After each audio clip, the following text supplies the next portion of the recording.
Hola, profe Paul. El presente trabajo es acerca de las creaciones de inferencia. El grupo está conformado por María Silvana Baneps, Paula Gamarra y quien le habla, Lady Rocío Rodríguez. Este trabajo trata sobre el análisis jurídico del caso sobre la ley 1234 del 2020.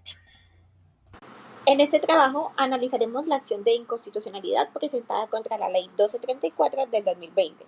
Esta norma limitaba la participación política de personas con antecedentes penales y fue cuestionada por vulnerar derechos fundamentales.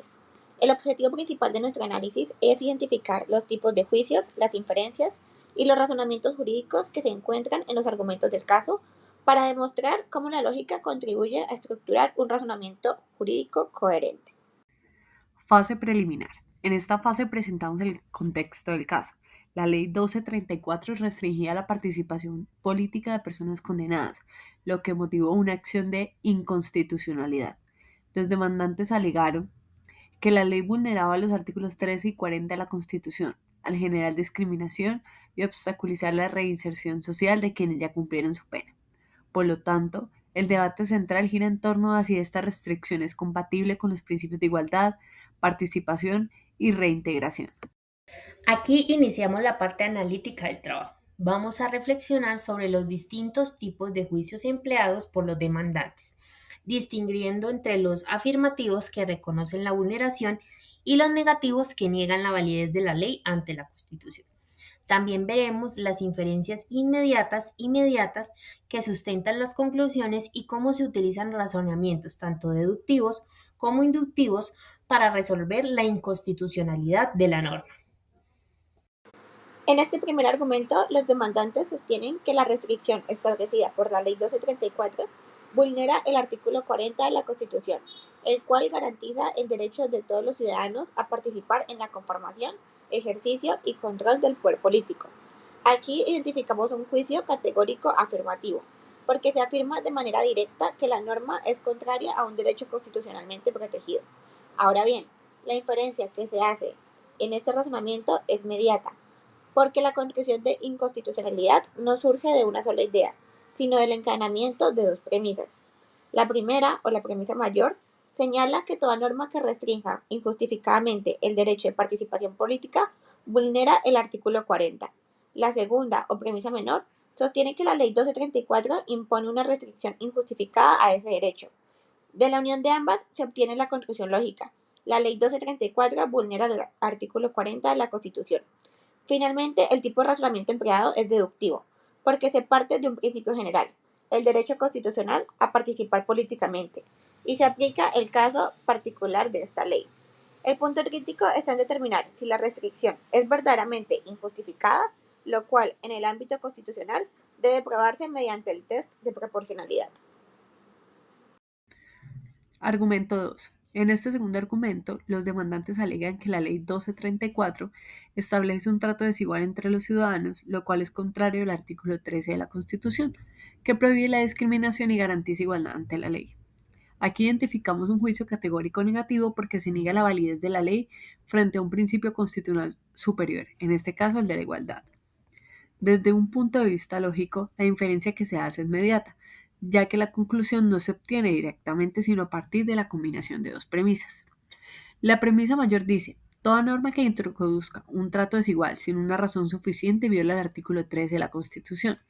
Y la premisa menor sostiene que la Ley 1234 introduce un trato desigual sin una justificación válida.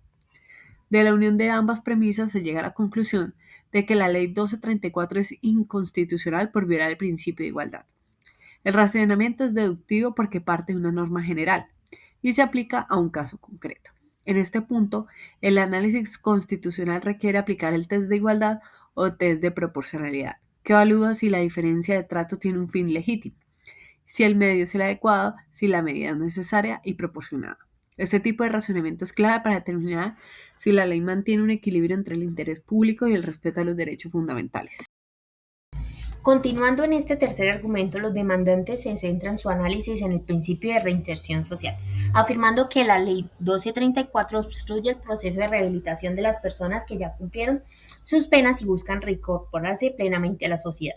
Aquí identificamos el juicio categórico afirmativo, ya que se afirma de manera directa que las normas tienen efecto negativo sobre el principio constitucional y de la pena fundamental.